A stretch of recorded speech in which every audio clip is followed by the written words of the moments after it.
Primeramente, gracias Julio por la invitación. He tratado de charlar con ustedes hoy en base y de una manera que sea fácil y entendible, así que esperamos que pueda ser claro lo que diga. Seguramente. Vamos a ir a nuestra presentación también y le preguntamos a Marcela qué prioridad debería tener la planificación financiera en nuestras vidas. Bueno, si no me preguntas eso, yo te diría que, y bajo mi experiencia y mi conocimiento, sería importantísimo.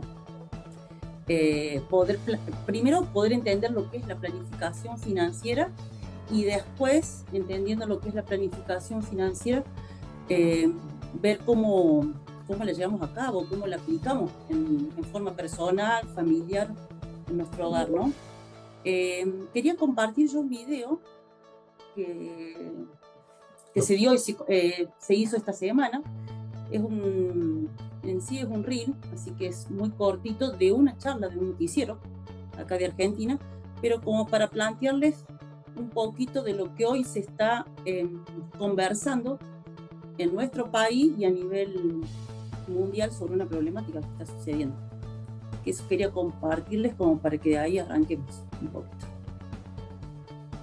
Perfecto, voy a compartir con ustedes el video que Marcela nos está sugiriendo. La jubilación te la vas a hacer vos. Lo importante es entender que para todos los que tienen menos de 50 años, que la jubilación como la conocemos se terminó. Es una nueva realidad con 30 años más de vida que hay que gestionar. El envejecimiento poblacional es una muy buena noticia. Una longevidad. Exactamente. Dos motivos. Vivimos más años que lo que queremos, sí, y las familias tienen la cantidad de hijos que desean tener. Todos queremos vivir mucho. Mayor cantidad de adultos mayores, menor cantidad de niños y por tanto en el futuro menor cantidad de gente en edad de trabajar. Y ese escenario donde vos tenías un sistema previsional con una base grande de aportantes y un vértice cobrando, sí, vos vas a tener ahora un vértice aportando y una gran base cobrando. No van a subir más las jubilaciones, porque ya no tiene sustentabilidad el sistema, porque nacen menos niños. De las personas que llegan a la edad de retiro, sí, solamente el 30% cumple con los 30 años de cotización. En el medio tenés un 57%, 55% que hicieron aportes, claro, pero aún así no alcanzaron. Hay que considerar qué tipo de protección le damos a ese grupo de trabajadores. Yo estoy de acuerdo en no generar este debate en el sentido de jubilados contra jubilados. Eso es lo peor que podemos hacer, porque el que no logró cotizar los 30 años en gran medida es por el empleo en negro, y eso impacta más en las mujeres. Ahora, la inclusión de tantas personas en el sistema previsional en forma masiva, sin aportes... Lo que ocurrió en los últimos años en Argentina. Exacto, acható la pirámide previsional. El que había pensado que estaba haciendo un aporte importante a lo largo de su vida para tener una buena jubilación, se encontró hoy ganando a veces un 20% de lo que tenía previsto. Lo que habría que hacer es sacar el requisito de los 30 años y decir, te calculo la jubilación con los años que tenés, 15, te lo calculo con eso. Claro. Si estás por arriba del mínimo, te llevas tu plata. Si estás por debajo del mínimo, te damos la mínima. Claro. Pero alguien que está trabajando en corporaciones, que tiene empleo en blanco, tiene la obligación de aprender a gestionar su dinero y aprender a hacer su jubilación para complementar lo que el Estado le pueda dar. Necesitamos dejar los recursos del Estado para que cuiden y protejan a las personas vulnerables que no tienen estas otras opciones. El camino es el ahorro individual y para eso tenés que ir un paso más atrás, que es la formación en educación financiera, de lo cual nosotros carecemos absolutamente. Los líderes de los países tienen la responsabilidad fundamental de guiarnos en esto que no pasó nunca en la historia de la humanidad.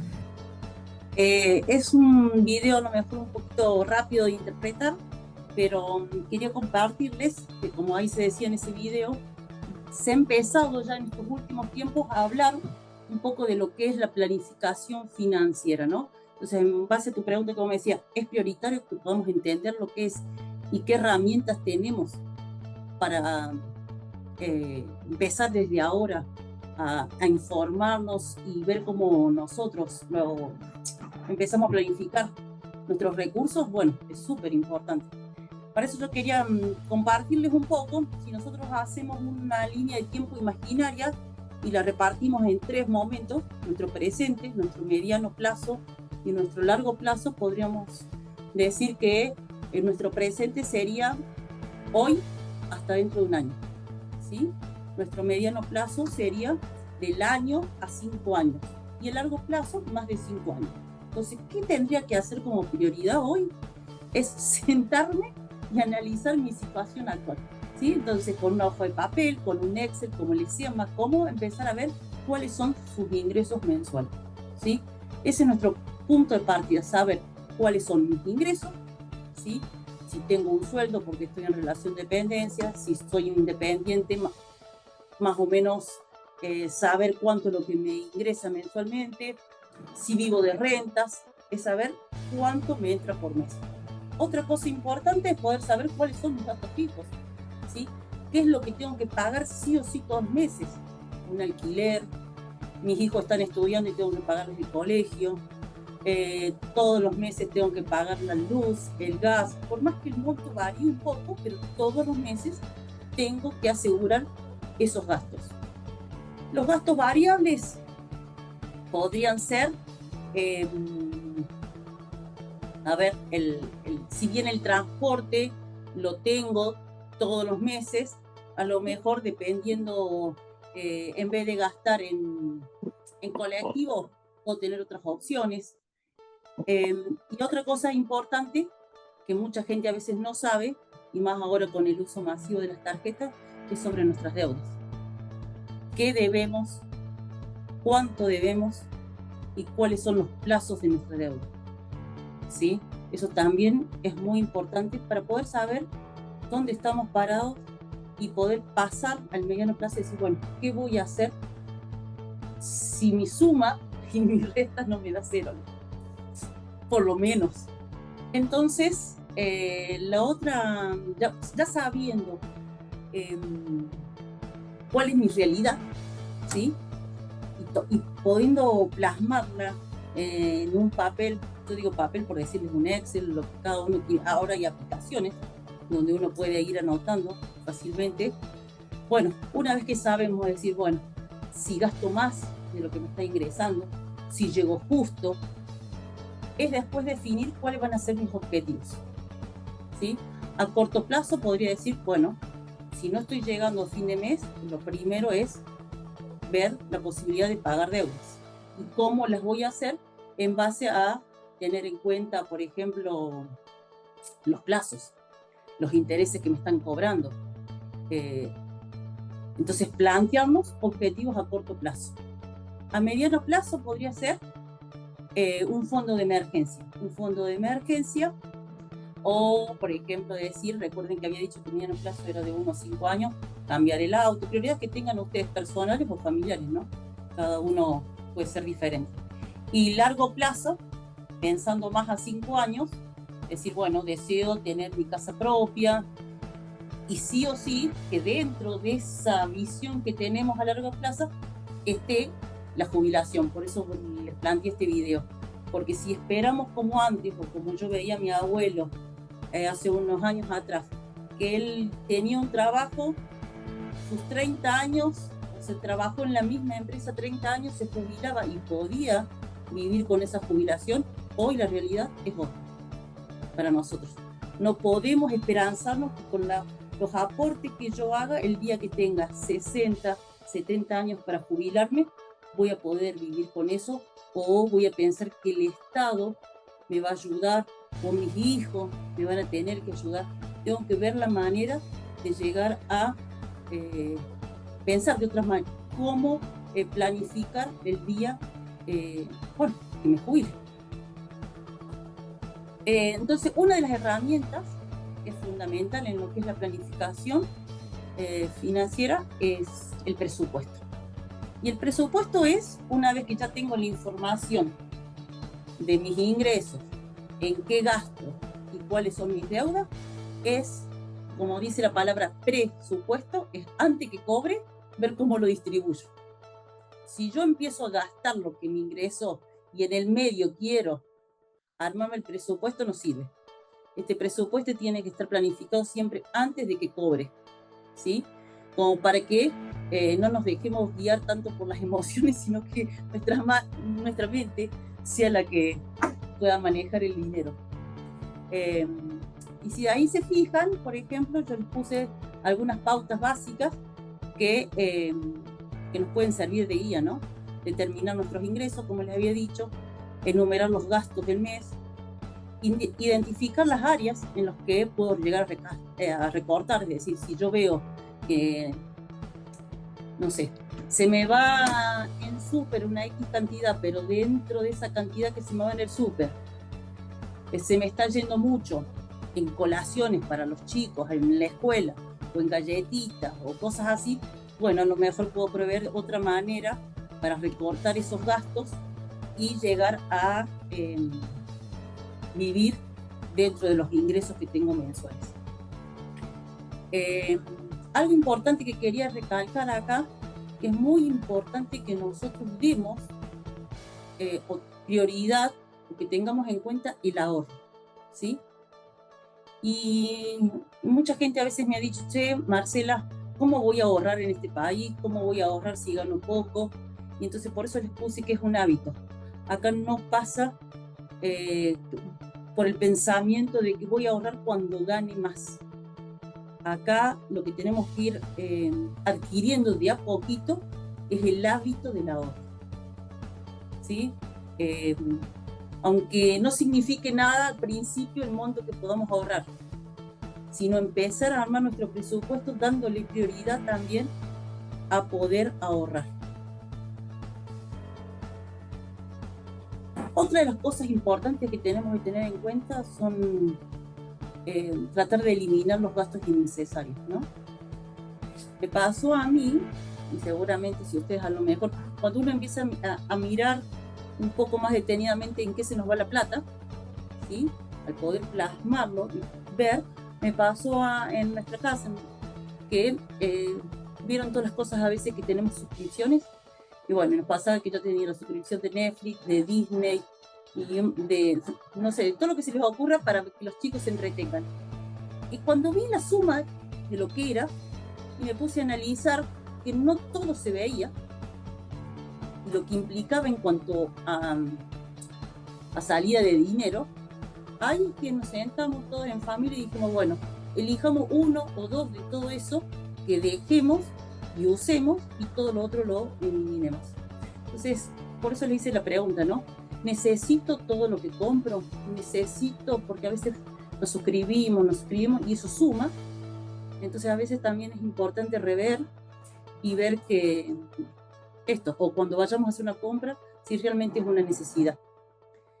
Y la otra es, de a poco, ir evitando deudas. Es decir, por un lado, tratando de cumplir con las deudas que teníamos y pagándolas, dándole prioridad a pagarlas. Y a su vez también es importante no seguir adquiriendo deudas, ¿no? Para mantenernos dentro de lo que hemos planificado como presupuesto.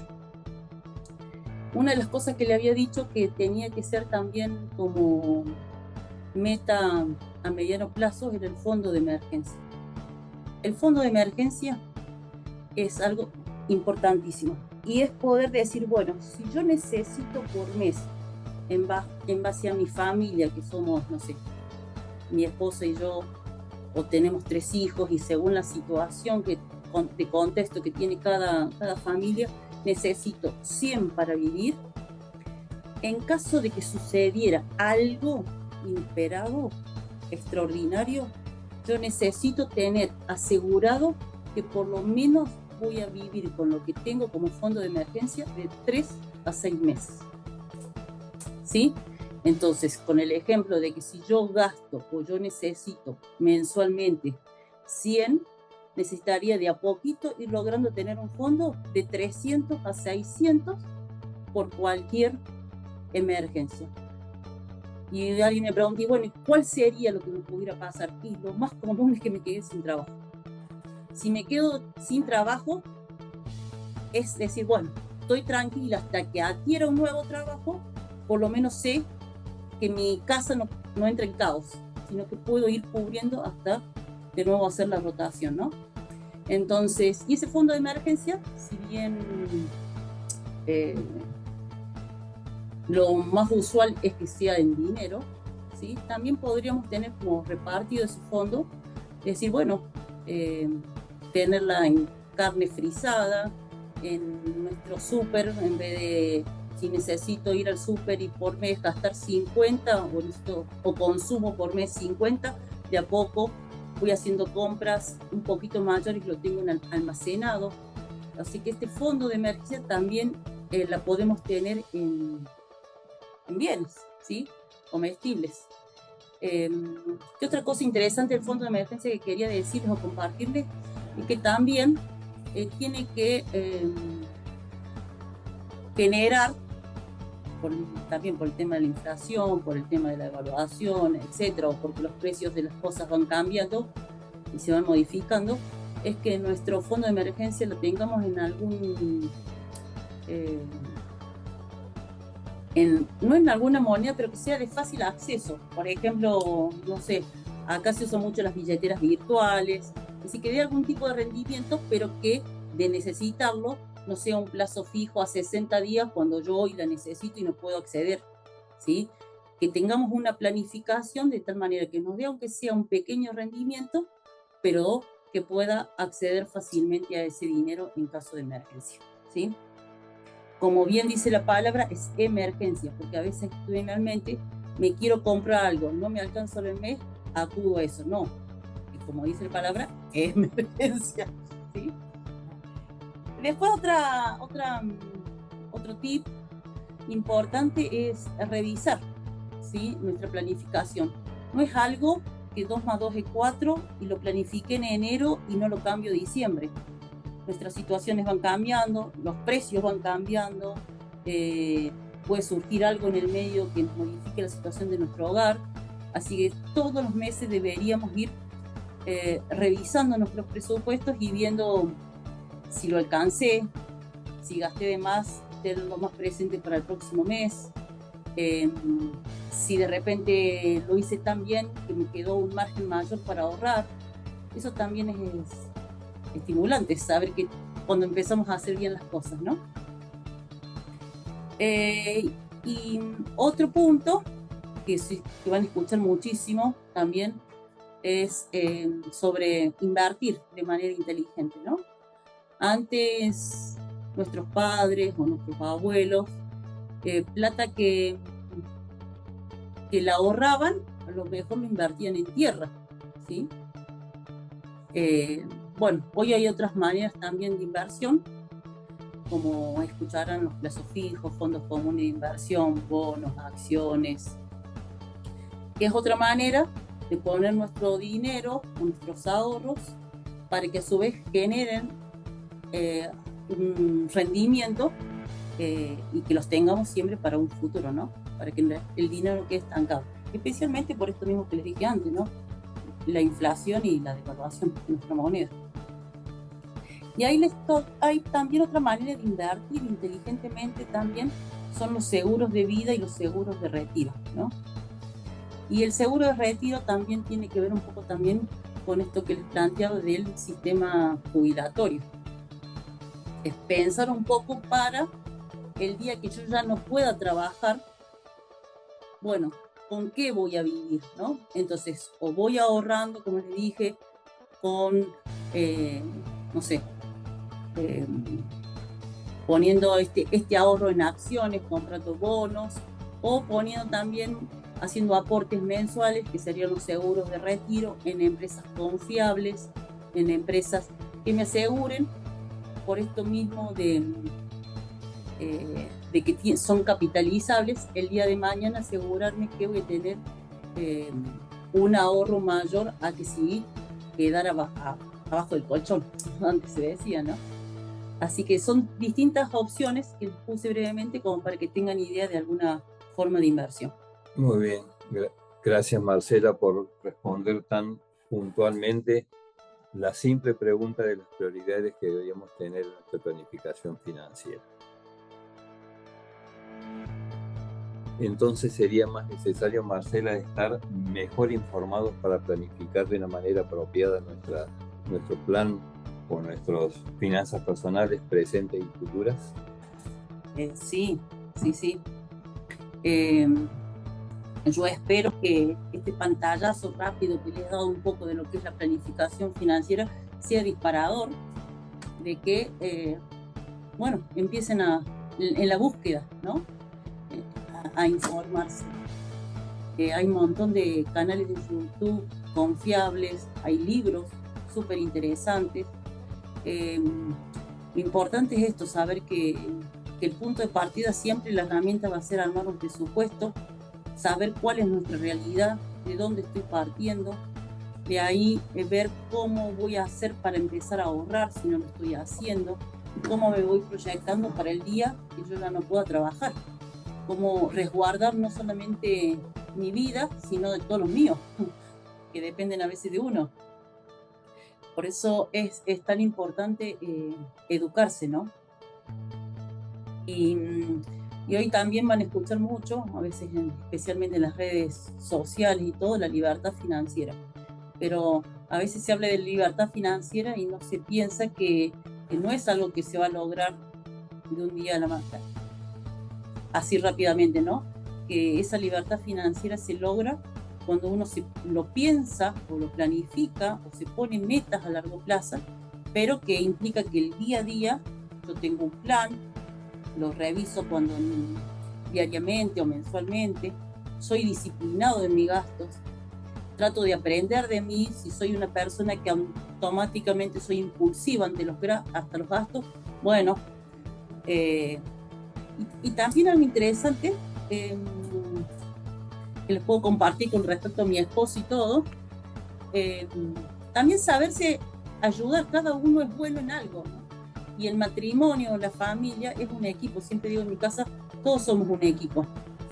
Mi esposo es excelente vendedor, hace muy bien lo suyo, y yo soy buena en los números, y entre los dos hemos logrado que no solamente nuestro matrimonio perdure y se vaya ayornando, sino que nuestro negocio que hemos armado familiarmente también, pero cada uno haciendo bien lo que sabe hacer, o en base al talento que tiene, ¿no?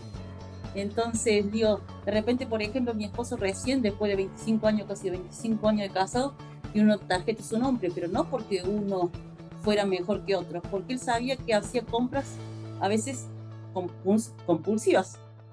Entonces, y como yo estaba muy estructurada el presupuesto, entonces salíamos a hacer compras, pero las tarjetas eran mías, de tal manera que no era que él necesitara una autorización, pero sabíamos que si estábamos asumiendo ese compromiso era porque él estaba confiado de que sabíamos que lo íbamos a pagar, porque yo manejaba los números. Entonces, digo, de repente cada uno en el matrimonio, en la familia, sabe qué es lo que mejor sabe hacer, y bueno, no pensando en que uno está más arriba que el otro, sino que trabajamos en equipo, ¿no? Así que bueno, tener un plan, disciplina, paciencia, metas de ahorro. Siempre es bueno saber si nos planificamos como en casa, como familia, hacer X vacaciones. Bueno, eso también estimula a que todos se pongan la meta y no gasten en cosas innecesarias porque deseamos lograr como familia, como matrimonio, X objetivos, ¿no? Que sean motivadores. Y otra de las cosas es ser proactivo. Es decir, debo siempre estar capacitado, sea en lo que es la planificación financiera, con el objetivo de adquirir mayor conocimiento para poder mejorar mis ingresos, ¿no? O capacitarme de tal manera que pueda adquirir mejores trabajos que me ayuden a lograr en el futuro esa libertad financiera. Me consta de las ambas cualidades del matrimonio García. Cada vez que me visita su esposo, queda un aire acondicionado más en casa y ella maneja de una manera muy eficiente sus números de negocios y de familia. Hay una frase muy importante que la hermana compartió o quiere compartir con ustedes, lo hizo conmigo antes, de esta cita, que ella lo va a tomar lo amplia. Bien. Esta cita, cuando estaba más o menos compartiendo el tema que me dijo Julio, que queríamos tener esta charla, esta conversación esta noche, me acordé de una frase que mi esposo la dice mucho, o le he dicho muchas oportunidades, que era una frase que él escuchaba en una radio en el sur de Chile, mientras estuve en la misión sirviendo. Y él siempre le decía hasta Radio Bio Bio. hacía todo el auspicio que escuchaba mientras estuve esos 2 años allá en el sur. Y dice, el hombre que no es informado no puede tener opinión. El hombre que no tiene opinión no puede tomar decisiones. O sea que las hermanas están exentas. No, hablamos en general. Pero eso es súper interesante, ¿no? Para poder tomar decisiones, nosotros tenemos que, como dice acá, tener una opinión, pero para poder tener una opinión de algo, tenemos que estar informados, ¿sí? A veces nos vamos a hacer expertos en todas las cosas. A veces necesitamos de alguien más que sea el experto en eso. Pero nosotros sí vamos a saber, si estamos informados, vamos a saber lo que queremos de esa persona experta. A lo mejor yo no sea el experto en bolsa, en si voy a comprar esta acción, dónde voy a invertir, ni nada por el estilo. Pero al estar informado, yo voy a saber que yo soy una persona conservadora en mi forma de invertir, que soy un poquito más arriesgado, cuáles son los pros y los contras, y voy a buscar personas confiables que hayan estudiado al respecto, que sean los que me asesoren. Pero debemos informarnos para evitar a veces caer en gente que a lo mejor como que no es tan honesta, ¿no? Y saber lo que queremos nosotros a largo plazo. No sé si te contesté. Sí, estaba volviendo a la presentación, exacto. Marcela ha sido muy sintética porque le pedimos que tuviéramos unos 30 minutos de presentación para que hubiera lugar a algunas preguntas que seguramente ustedes habrán realizado en el chat. Esta conversación, esta charla que hemos tenido, también va a ser incluida en el grupo para que ustedes puedan reverlas, puedan repasarlas. También los invitamos a buscar estas informaciones en sus respectivas estacas, en los especialistas que puedan tener los grupos que ofrecen en sus estacas o distritos. Claudio Ciose nos va a repasar de vuelta esta invitación y nos va a dar el QR para que ustedes puedan tenerlos y también lo va a publicar en el chat. Y después también él nos va a decir algunas preguntas que ustedes pueden haber hecho por ambas vías, en el WhatsApp o en el chat del Zoom, para pasárselas a Marcela. Claudio. Sí, tenemos una pregunta. Ahora mientras voy compartiendo nuevamente el QR, tenemos una pregunta que es la siguiente. ¿Qué tenemos que tener en cuenta para confiar o contratar alguno de esos seguros que mencionaba Marcela? Muy buena pregunta, buenísima. Buena pregunta. Primero, yo creo que hay que buscar lugares confiables. ¿En qué sentido? Todo depende de dónde voy a invertir.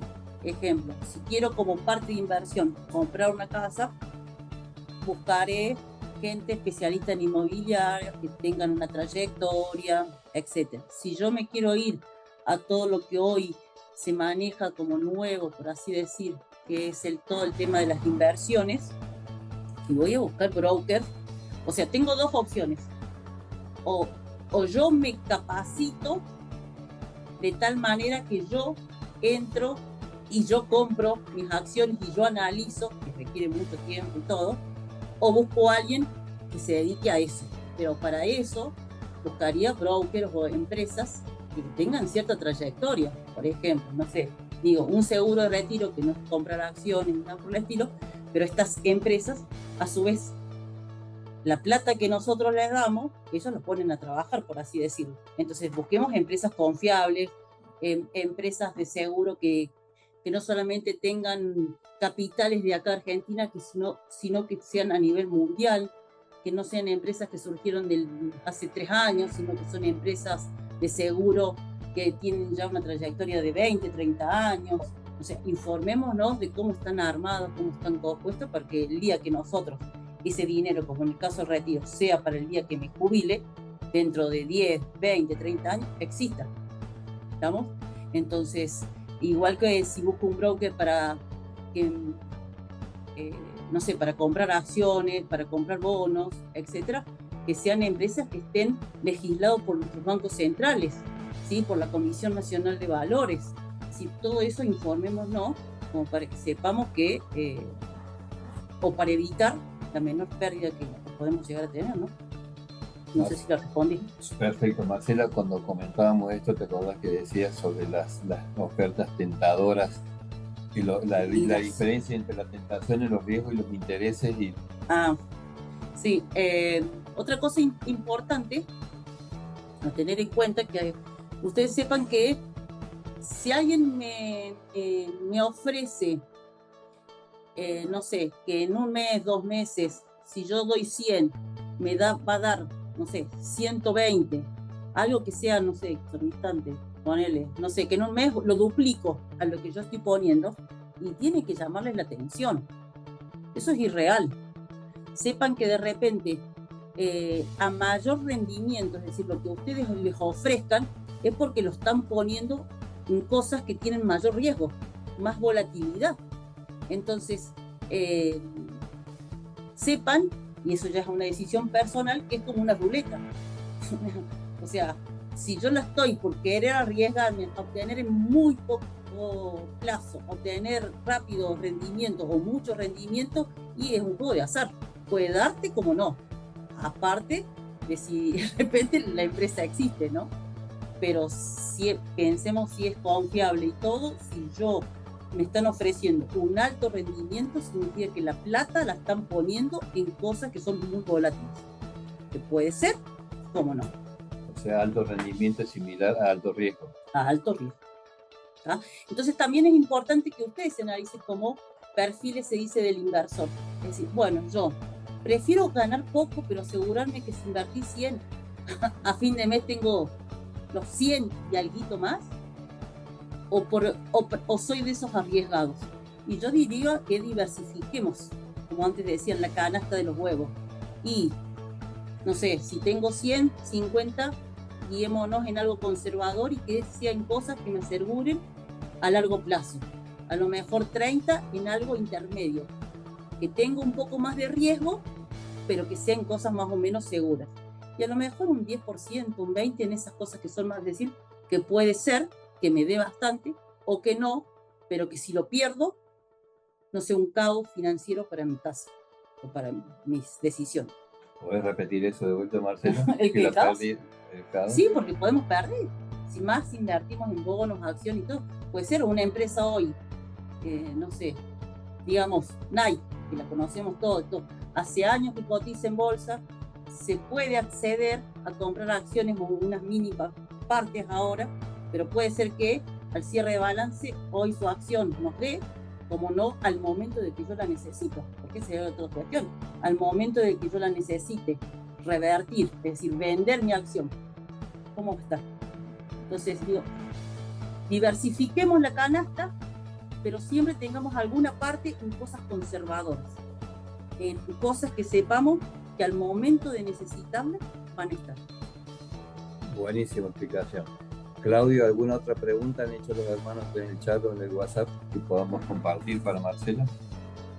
No, no tenemos, así que ha sido súper claro, evidentemente. Muy bien.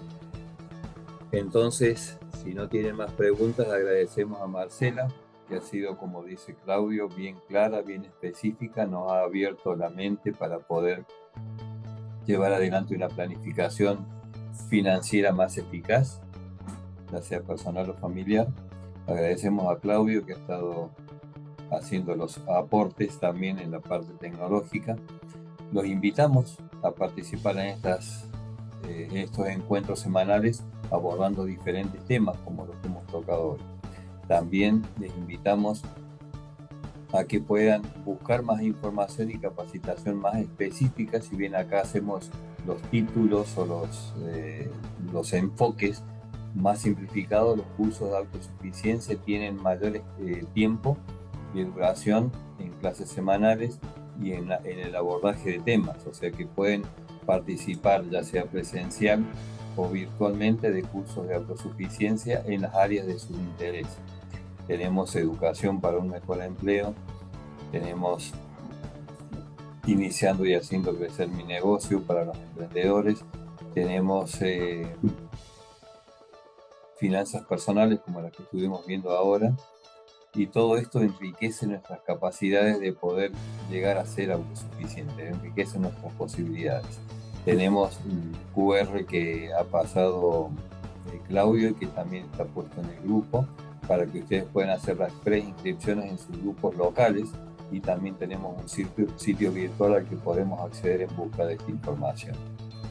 Agradecemos su participación, agradecemos su tiempo para tomar la decisión de informarse sobre asuntos que son para nosotros importantes.